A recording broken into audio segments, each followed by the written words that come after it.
Bismillahirrahmanirrahim. Assalamualaikum warahmatullahi wabarakatuh.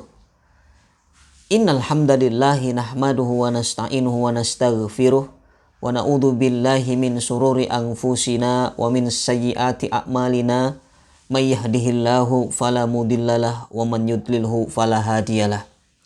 Asyhadu an la ilaha illallah wahdahu la syarikalah wa asyhadu anna Muhammadan abduhu wa rasuluhu la nabiyya wa la rasula ba'dah. Allahumma la sahla illa ma ja'altahu sahla wa anta taj'alul hazna idza syi'ta sahla. Subhanaka la ilma lana illa ma 'allamtana innaka antal alimul hakim. Shadaqallahul adzim. Mudah-mudahan Allah senantiasa melimpahkan kepada kita rahmat dan keberkahannya. Amin ya rabbal alamin. Apa kabar teman-teman? Kaifa halukum? Semoga teman-teman dalam keadaan sehat dan tetap semangat walaupun belajarnya masih dari rumah. Amin ya rabbal alamin. Kesempatan Jumat yang berbahagia ini kita akan melanjutkan pelajaran Sirah Nabawiyah kita. Kemarin sampai di lahirnya Rasul Shallallahu Alaihi Wasallam, dan kita sudah ketahui bagaimana keadaan Rasul Sallallahu Alaihi Wasallam saat dilahirkan, yang sangat memiliki keistimewaan yang luar biasa. Dan orang-orang Arab jahiliyah saat itu memiliki satu kebiasaan yang sampai hari ini pun kita melakukan. Setelah ada seorang anak yang dilahirkan, mereka pun melakukan ritual memotong hewan ya seperti kambing, yang sama dengan kita disyariatkan. Ketika anak laki-laki dipotong 2 ekor kambing, ketika anak perempuan dipotong 1 ekor kambing. Itulah yang dilakukan oleh orang-orang Arab jahiliyah saat itu. Namun yang berbeda adalah orang-orang Arab jahiliyah setelah melakukan proses penyembelihan kambing sebagai bentuk kurban akikah, maka darah dari kambing itu dibalurkan ke kepala anak bayi. Jadi darahnya diambil lalu dibalurkan di kepalanya anak bayi. Nah, pastinya kita tahu darah seekor binatang itu banyak bakterinya, banyak kotoran, namanya juga darah. Makanya dalam syariat Islam kebiasaan itu dihapus. Ya, kita umat Islam, apa yang membedakan ritual kita dengan orang-orang jahiliyah saat itu? Yang membedakan adalah ketika kita menyembelih hewan untuk akikah, darahnya tidak dibalurkan kepada si bayi. Ya, sementara orang-orang jahiliyah darahnya diambil lalu dibalurkan di kepala si bayi. Ini yang membedakan. Ya, yang lainnya sama. Setelah dagingnya dimasak lalu dibagikan, itu sama. Tapi syariat akikah ini memang sudah ada dari dulu. Ya, namun Islam yang menyempurnakan. Ya, Masya Allah, itulah yang dilakukan oleh orang-orang jahiliyah saat itu. Nah, setelah usia 7 hari, setelah proses akikah, ada kebiasaan yang lain yang dimiliki oleh orang-orang Arab jahiliyah. Kebiasaan mereka, karena ini adalah suku yang besar, termasuk dikatakan suku yang memiliki harta yang luar biasa, suku yang kaya raya, maka mereka mempunyai kebiasaan untuk mensusukan anak-anaknya kepada ibu susuannya. Dan kita kenal ada satu kampung namanya kampung Bani Sa'ad. Ya, Bani Sa'ad atau Bani Sa'diyah. Ya, kampung itu terkenal. Pokoknya kalau ada bayi yang baru lahir di Mekah saat itu, apalagi ini orang kaya, apalagi ini punya harta pembesar, maka dia harus mensusukan anaknya ke Bani Sa'ad. Pertanyaannya, kenapa harus di Bani Sa'ad? Ternyata dalam riwayat memang kampung Sa'ad itu, atau dikatakan kampung dari Bani Sa'diyah, kampung yang terkenal dengan kebersihan lingkungannya, udaranya bersih, kemudian dikatakan bahasanya juga bagus. Jadi untuk pertumbuhan anak ini sangat direkomendasikan. Ya, tahu kan direkomendasikan? Pokoknya sangat dianjurkan untuk pertumbuhan anak. Karena kampung Sa'diyah terkenal dengan lingkungannya bersih, udaranya bersih, bahasanya juga bersih. Makanya orang-orang Arab jahiliyah dulu yang memiliki harta lebih, pokoknya harus mensusukan anaknya di kampung Sa'ad, ya, atau di golongan orang-orang Bani Sa'diyah. Dan orang-orang Bani Sa'diyah pun dia sudah paham ketika di Mekah itu banyak sekali kabar ada bayi-bayi yang baru dilahirkan. Maka mereka berbondong-bondong datang ke kota Mekah. Dan memang saat itu keadaan di Bani Sa'ad sedang mengalami musim paceklik. Ya, tidak turun hujan sehingga yang namanya binatang-binatang ternak di sana kurus. Kemudian termasuk susah untuk mencari makanan sehingga banyak yang mengalami kekurangan ASI-nya. Air susunya kekurangan. Ya, termasuk salah satunya adalah Halimah. Halimatus Sa'diyah, ibu susuan Rasul Shallallahu Alaihi Wasallam. Nah, Bani Sa'diyah karena di kampungnya mengalami paceklik tadi, mereka pun membutuhkan uang, butuh yang namanya kehidupan yang layak, sehingga mereka berbondong-bondong datang ke kota Mekah untuk mencari uang. Karena memang orang Mekah ketika anaknya dititipkan ke Bani Sa'diyah, anaknya diberikan ke Bani Sa'diyah, lalu dibawa, disusuinya selama 2 tahun. Setelah nanti kembali dari Bani Sa'diyah, 2 tahun itu orang-orang Mekah harus memberikan upah. Ya, teman-teman kira-kira bisa difahami nggak? Jadi misalnya gini, Mister memberikan anak kepada Bani Sa'diyah untuk disusuinya. Nah, setelah 2 tahun, maka anak itu nanti dikembalikan kepada Mister. Ya, setelah dikembalikan, maka Mister harus memberikan upah kepada orang yang telah mensusui anak Mister. Ya, itulah yang dilakukan orang-orang Mekah kepada orang-orang Bani Sa'diyah. Jadi mereka ada simbiosis mutualisme dalam bahasa sainsnya kan. Jadi saling menguntungkan. Ya, itu yang dilakukan. Dan ini sudah terkenal ya antara orang Mekah dan Bani Sa'diyah. Sudah ada kerjasama yang sangat baik. Nah, kisahnya ketika orang-orang Bani Sa'diyah sudah mulai berjalan menuju Mekah, yang namanya Halimatus Sa'diyah berangkat bersama suaminya dan anaknya. Ya, suaminya namanya Harith. Ya, Halimah ini nama istrinya, suaminya namanya Harith. Plus dengan anaknya yang masih kecil saat itu namanya Syaimah. Ya, namanya Syaimah. Berangkat dalam perjalanan karena memang qadarullah, keledai atau himar yang dinaiki oleh Halimah, yang dikendarai oleh Halimah, ini keledainya ini sudah dalam keadaan lemah, ya, kurus, sehingga Halimatus Sa'diyah dan Harith suaminya tertinggal oleh rombongan. Setiap rombongannya lewat, rombongan yang lain lewat maksudnya, dia selalu mengatakan, Halimah, kok jalan kamu pelan sekali? Mohon maaf ya, aku gak bisa tunggu kamu ya, aku jalan duluan ya. Halimah ini ditinggalkan.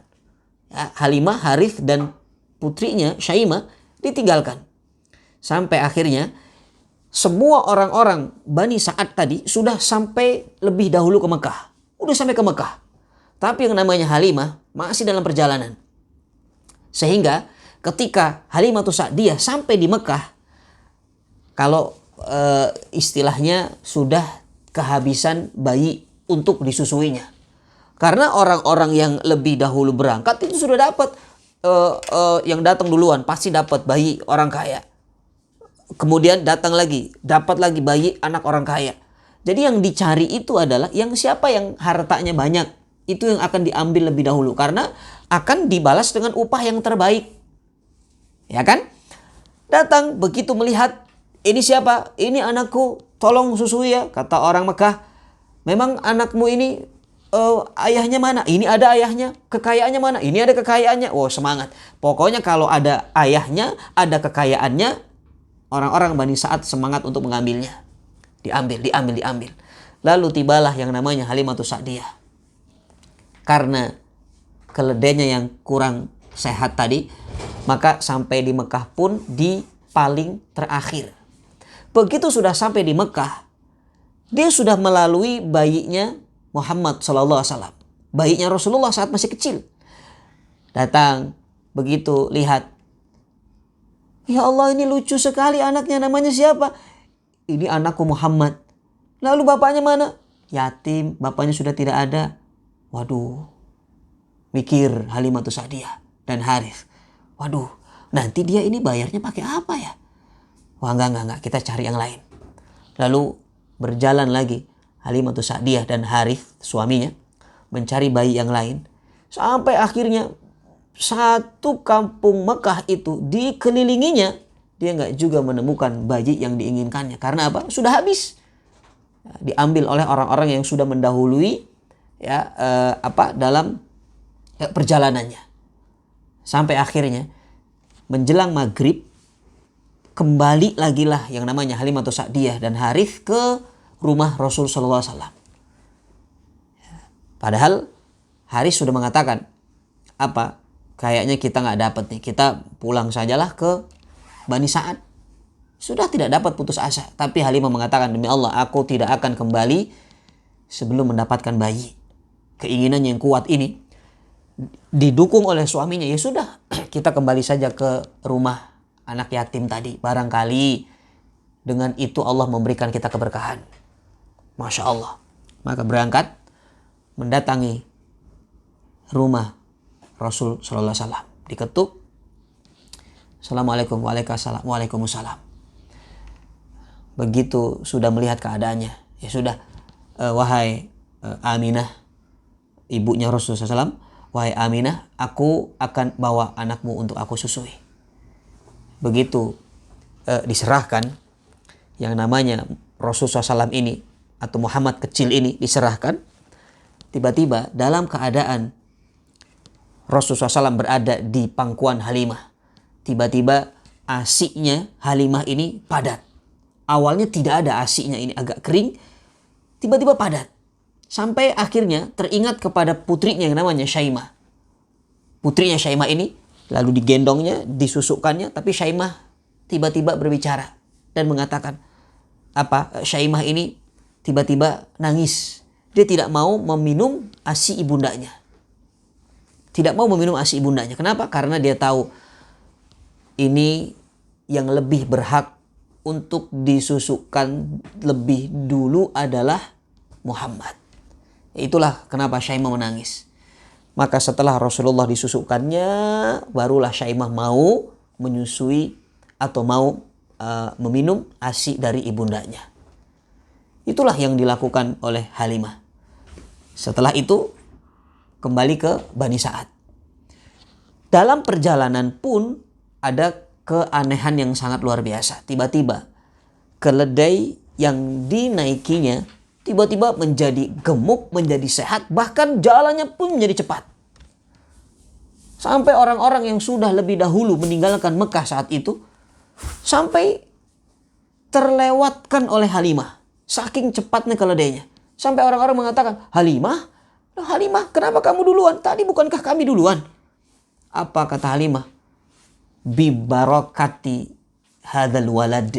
Ini karena keberkahan anak yang ada di pangkuanku ini. Maksudnya Muhammad sallallahu alaihi wasallam. Ya, berjalan sampai ke rumahnya, terjadi satu keanehan lagi. Apa keanehannya? Halimah memiliki unta yang kurus, teman-teman. Unta jantan, unta betina di rumahnya. Ada kambing jantan, kambing betina di rumahnya. Tapi dua-duanya kurus. Tapi begitu Rasulullah SAW yang masih kecil itu tinggal di rumahnya Halimah, semua binatang ternaknya menjadi gemuk. Untanya yang tadinya kurus menjadi sehat, gemuk, mengeluarkan susu yang cukup banyak. Kambingnya pun beranak lagi sampai akhirnya terkenal Halimatus Sa'diyah, orang yang kaya raya di Bani Sa'ad karena keberkahan Rasul Shallallahu Alaihi Wasallam. Masya Allah. Sampai dalam athar dikatakan setiap langkah kaki kambing atau setiap pijakan kaki kambingnya Halimah, ketika kambingnya berjalan di satu tempat lalu diangkat kaki kambingnya itu, mengangkat, di situ tumbuh rumput. Setiap mengangkat tumbuh rumput. Sampai orang-orang Bani Sa'ad saat itu mengatakan, pokoknya kalau Halimah menggembalakan kambingnya, bawa gembalaan kalian ke sana. Dekat dengan kambingnya, Halimah Sa'diyah. Kenapa? Karena di setiap hewan yang digembalakan oleh Halimah Sa'diyah, di situ pasti di sekitarnya banyak rumput. Rumputnya banyak. Kenapa? Keberkahan Rasul Sallallahu Alaihi Wasallam. Masya Allah. Maka jadilah Halimah Sa'diyah ini orang yang terkenal kaya raya di Bani Sa'ad. Sampai akhirnya selesai masa susuannya, yaitu 2 tahun. Ya, masa radha'ah selesai 2 tahun, harus dikembalikan ke Aminah. Tapi Harith dan Halimah Sa'diyah ini, dia berpikir, waduh, nanti kalau dikembalikan, nanti kalau kita miskin lagi gimana ya? Terus solusinya gimana ya? Kata suaminya. Dia bilang, oh begini saja. Kita kembalikan ke Aminah, tapi nanti Aminah pasti nggak bisa bayar kan? Pasti nggak sanggup untuk membayar kita, memberikan upah kepada kita. Gimana kalau kita bilang ke Aminah, ini aku kembalikan tapi bayarannya perpanjang lagi 2 tahun. Biar aku yang merawat Muhammad lagi 2 tahun. Itulah upahnya. Wah, setuju dengan pendapat ini. Maka berangkat kepada Aminah. Disampaikan, Assalamualaikum. Waalaikumsalam. Ya Aminah, ini sudah 2 tahun aku kembalikan Muhammad kepada pangkuanmu. Atau Muhammad ke pangkuanmu. Aminah karena rindu dengan putranya. Masya Allah. Ya Allah, kangen sama anakku ini Muhammad, dipeluknya, dikecupnya, diciumnya. Tapi Halimah bingung, Aminah bingung. Iya, bagaimana ya, aku tidak bisa memberikan upah kepadamu wahai Halimah. Kata Halimah, tenang, begini saja. Ini Muhammad ini aku kembalikan, kan kamu gak bisa beri upah. Ya sudah, upahnya adalah Muhammad ini aku bawa lagi selama 2 tahun, gimana? Aku asuh lagi selama 2 tahun. Aminah karena tidak punya upah untuk diberikan kepada Halimah, ya sudah bawa lagi 2 tahun. Akhirnya dibawalah Rasulullah saat itu ke rumah Halimah Sa'diyah. Diperpanjang 2 tahun pengasuhannya. Nah, baru 2 bulan di rumah Halimah Sa'diyah, teman-teman, ada kejadian yang sangat luar biasa yang membuat Halimah Sa'diyah memutuskan untuk mengembalikan Rasulullah kepada Aminah, ibundanya. Apa kejadiannya? Seperti apa kisahnya? Insya Allah pertemuan yang akan datang kita akan melanjutkan. Mudah-mudahan singkat dari pelajaran Sirah Nabawiyah hari ini bisa bermanfaat. Syukran lakum ala husni istimaikum. Terima kasih banyak atas perhatian teman-teman. Jazaakumullah khair. Semoga Allah membalas kebaikan yang bertubi-tubi kepada teman-teman. Dan semoga Allah berikan kekuatan, kesehatan, keselamatan, keberkahan. Dan Allah jaga kita dimanapun kita berada. Subhanakallahumma wa bihamdika asyhadu an la ilaha illa anta nastaghfiruka wa natubu ilaik. Assalamualaikum warahmatullahi wabarakatuh.